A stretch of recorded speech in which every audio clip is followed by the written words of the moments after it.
안녕하세요, 수연입니다. 마지막 요가 영상을 올린 지 벌써 한 달이나 지났는데요. 정말 오랜만에 인사드립니다. 혹여 기다려주신 분들께 사과 인사 먼저 드리고, 그리고 수참 채널 구독 해지 안 해주시고, 지금까지 기다려주신 분들께도 정말 감사하다는 인사 드리고 싶었습니다. 썸네일과 영상 제목 보시고 아시겠지만은 저랑 같이 살고 있는 바쿠에게 지난 한 달 동안 많은 일이 그리고 큰 일이 있었습니다. 전에 살던 집의 계약 기간이 끝나가며 집을 옮기고자 했고, 전세로 알아보다가 월세로 알아보다가 결국 집을 구매하기로 했습니다. 짧으면 짧고 길면 긴 저희 인생에서 이렇게 큰 금액의 거래는 처음이어서 정말 살 떨리기도 했고 피 말리기도 했지만은 지금은 정말 행복하게 지내고 있고요. 이렇게 다시 영상을 찍을 여유도 생기게 됐습니다. 수참 채널을 처음 시작했던 전집에서도 정말 행복하고 좋은 기억은 많았는데 가장 큰 스트레스는 집주인과의 트러블이었습니다. 그리고 이 문제가 저희가 집을 매매하게 된 가장 큰 이유이기도 했는데요. 전집을 사는 전에 처음 계약했을 당시부터 좀 우여곡절이 많았습니다. 집주인이 고용한 부동산 사장님이 계속 실수를 해서 집 주소를 잘못 썼다든가 그리고 그 집주인의 연락처를 잘못 써서 한 4번 정도 집 계약서를 파쇄하고 다시 사인하고 파쇄하고 다시 사인하기를 반복했었는데요. 그 뒤로부터 집주인이 수시로 바쿠에게 연락을 했었습니다. 큰 이유도 없이 연락을 계속해서 바쿠가 회사에서 업무 중이었을 때 전화를 못 받으면 문자로 담배를 피지도 않는데 담배 피지 말라, 습기차니 화장실 문 열어놓으라, 병 마루 깨끗하게 써라, 계속 이런 문자들을 자주 보냈습니다. 자신이 우리를 지켜보고 있다는 듯이 굉장히 좀 기분이 언짢게 문자를 많이 보냈었는데요. 임대사업자였는데 부동산법이 바뀌어서 임대인과 임차인이 나눠서 전세보증보험을 들 때도 정말 몇 날 며칠을 고생한 기억이 있었어요. 계약이 만기될 때쯤 저는 이사비용도 들고 지금은 그러니까 집을 사더라도 집을 살 만한 시기가 아니니 한 2년 정도 더 살자 했는데, 집주인을 상대하는 바쿠는 이미 진절머리가 난 거예요.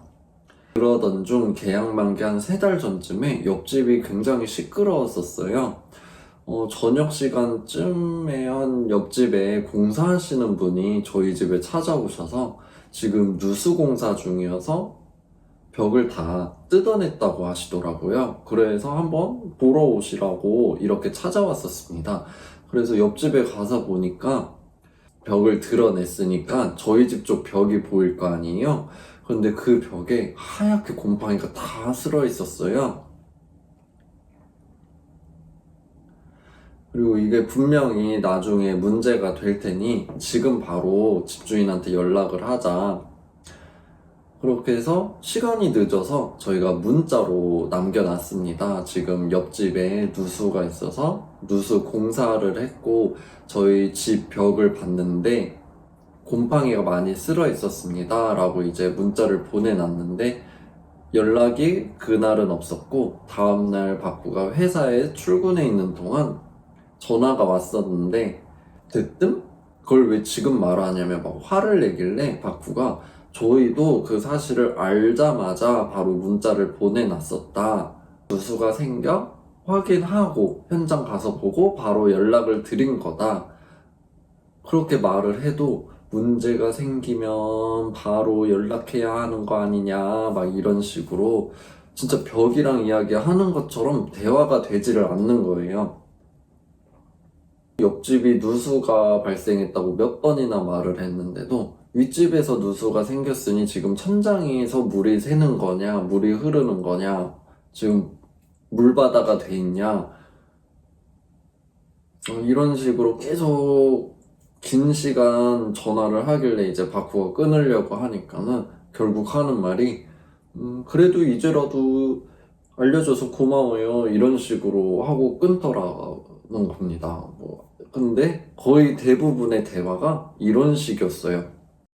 옆집에 누수가 있었으니 저희 집도 누수가 생길 가능성이 있겠다 싶었고, 이 부분으로 이 집주인과 또 머리 아픈 일이 생기는 게 너무 싫어서 바꾸는 아예 확실하게 이 집에서 나가기로 결심을 했었습니다. 이사를 가기로 마음을 먹었을 때 결과적으로는 집을 사자, 하지만 지금은 집을 살 때는 아닌 것 같다고 생각을 모았습니다. 큰 돈을 묶어두면 시기를 노리다가 집을 살 때 돈을 빼기 힘들 것 같아 처음에는 월세로 집을 알아봤는데 매물도 없었고 어느 정도의 목돈을 남겨두고 최소한의 돈으로 보증금을 쓰자니 그 금액으로 구할 수 있는 방은 너무 형편없어서 그 당시 때 좀 침울해졌습니다. 그리고 될 수 있으면 8월, 9월에는 집을 알아보지 마세요. 부동산 하락기에도 전세랑 뭐 매매가가 많이 떨어지는 시기에도 유독 그 8, 9월에는 매물이 없어서 가격이 바짝 오르더라고요. 그리고 그 당시 때 저희 부모님도 집을 알아보는 시기였는데, 정말 6, 7월 때까지만 해도 전세 가격이 떨어졌었다가 8, 9월만 되면 그렇게 집값이 오르더랍니다. 여러분들도 그 부분 참고하시면 좋을 것 같았고요. 그렇게 며칠 집을 알아보다가 이런 이야기를 나눴어요. 집이란 우리가 가장 많은 시간을 보내는 장소이고, 우리를 보호하는 장소이고, 우리가 행복해하는 장소인데, 외적인 요소로 인해 우리가 집에서 스트레스를 받으면 안 된다. 지금 집도 인프라도 좋고, 좋은 기억도 많았지만, 집주인으로 스트레스를 받았고 그로 인해 이사를 하기로 한 것 아니냐. 이것을 반복하지 말자. 지금 경제 상황이 좋진 않지만 잠깐 사는 것도 아니고 우리가 실거주하는 집을 구하는 것이니 한번 용기를 내보자고 그렇게 이야기를 한 적이 있었어요. 그래서 다들 지금은 집을 사면은 안 됩니다. 이런 방송들, 뉴스가 많이 나오기는 했었고, 어른들도 살짝 걱정을 하셨지만, 저희는 집을 매매하기로 결심을 했고, 우리가 삶에서 중요하게 생각하는 것들을 한번 추려봤습니다. 가장 중요한 것은 웰리스였습니다. 웰빙이라고 했는데 요새는 웰리스라고 많이 부르시더라고요. 걸어서 10분 거리에 요가 매트를 들고 가서 요가를 할 수 있는 공원이 있어야 했습니다. 밥 먹고 산책도 자주 하는 편이었고, 그러고 산책하고 사색하는 시간을 정말 중요하게 생각하고 있거든요. 그리고 두 번째로 중요한 것은 뷰였어요. 저희가 살았던 집들은 정말 뷰라고 할 게 없었고 시야가 이렇게 막혀 있는 집들이어서 정말 답답했거든요. 그래서 이번에 우리가 구매할 집은 뷰가 정말 좋았으면 했습니다. 그리고 세 번째는 입지였습니다. 교통과 인프라 역시 정말 중요한 부분이었습니다.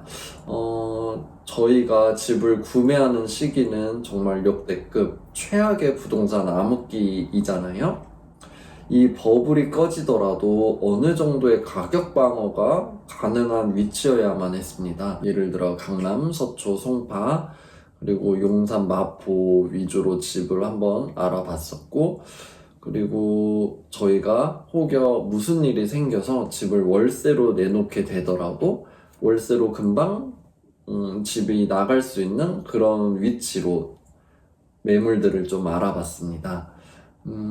그래서 저희가 생각한 이 세 가지 요소를 중심으로 네이버 부동산에서 우리가 원하는 금액으로 필터링을 하고 위치를 고르니 매물을 찾아보는데 좀 수월하고 쉬웠습니다. 그렇게 해서 몇 군데를 좀 눈여겨봤는데 한강공원이 인접한 광진구 자양 2동, 그리고 올림픽공원이 인접한 강동구청역 부근, 그리고 마찬가지로 올림픽공원과 가까운 송파구 광희동 그리고 오금동이었습니다. 이런 좋은 위치의 집값은 우리 상황에서 힘든 가격이었지만 소형 평수 중에는 그래도 조금 무리하면 거래가 가능한 매물들이 있기는 하더라고요. 그 중에 이 집을 처음 보러 온 날이 아직도 선명한데, 바꾸가 퇴근하고 부랴부랴 이제 급하게 왔는데 부슬부슬 이제 비가 내리고 있었고, 급하게 막 뛰어서 부동산에 와서 사장님과 함께 집에 엘리베이터를 타고 올라와서 문을 딱 여는 순간 이제 비가 그쳐가지고 이제 빗물에 반사된 빛들, 조명빛들과 뭐 보랏빛 하늘, 살짝 노을이 져가지고서 주홍빛 하늘과 보라색 하늘이 막 그라데이션 돼 있고 선명하고 깨끗하게 보이는 이 뒤로 이제 롯데타워가 높이 보이거든요. 가깝게 보이는데 그 뷰, 그리고 방이동이 어스름한 불빛들, 저녁 노을 너무 예뻐가지고 둘 다 속으로 집에 나와서 이제 집으로 가는 길에 이야기를 했는데 딱 그 뷰를 보자마자 아, 이 집이다 라고 결심이 저희 둘 다 서 있었습니다. 물론 이 집이 복층 구조의 소형 평수여서 주변에서는 좀 반대도 있었고 저희들도 그런 이야기들을 막 들으니까 내심 흔들렸지만 결국은 우리 둘이 살 집이니 우리가 결정하자고 마음 먹었고요. 사실 몇 달 뒤, 뭐 몇 년 뒤에 집값이 오를 거다, 뭐 내릴 거다 예측하며 구매 시기를 기다리는 것이 좀 도박이라고 생각했습니다. 살아보니 여론이 공포조장을 할 때 좀 움직여야 하는 시기라고 생각이 들었었고, 몇 년 전 집값이 우후죽순 오르던 시기에도 생각해보면 유튜브를 보면 지금 집 안 사는 사람이 바보라며 지금 아니면은 앞으로 집을 살 수도 없다 이렇게 컨텐츠들을 올리시던 분들이 지금은 한국 부동산 막 대붕괴, 막 지금은 실거주자분들도 집 사지 말라, 뭐 앞으로 뭐 대한민국 경제는 폭망할 것이다, 막 이런 컨텐츠들을 올리시더라고요. 물론 저희들도 한동안은 부동산 시장이 밝지는 않을 거라고 몇 년 전처럼 막 집값이 막 사면은 다음날 오르는 그런 급상승하는 일도 없을 거라고는 생각을 해요.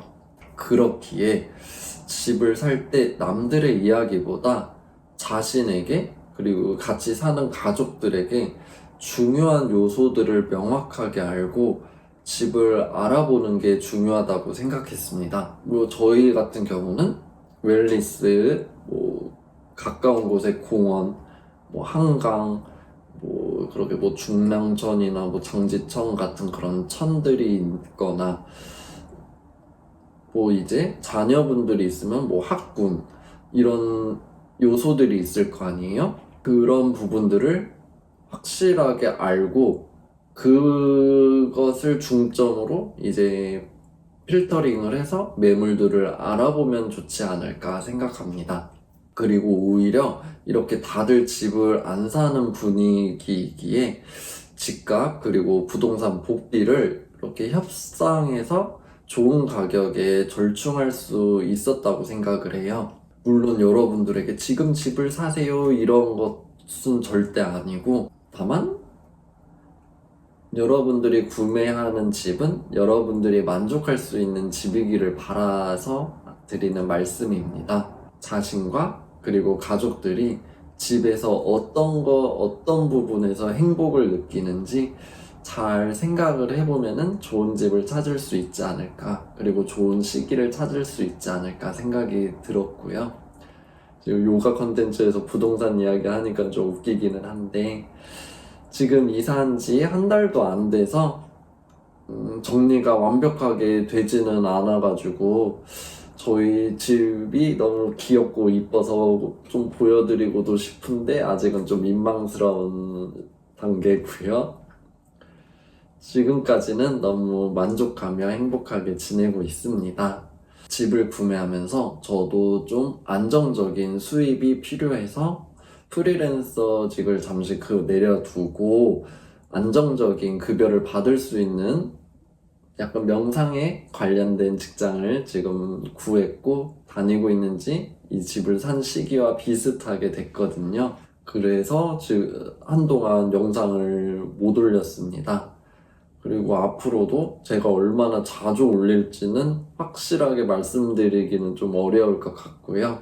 가능한 10일에 한 번은 영상으로 여러분들께 인사드리고 싶다는 마음이 간절합니다.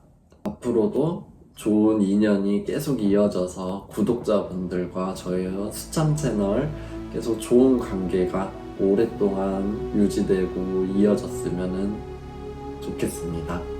유익하고 즐거운 컨텐츠로 또 인사드리겠습니다. 봐주셔서 정말 감사드립니다.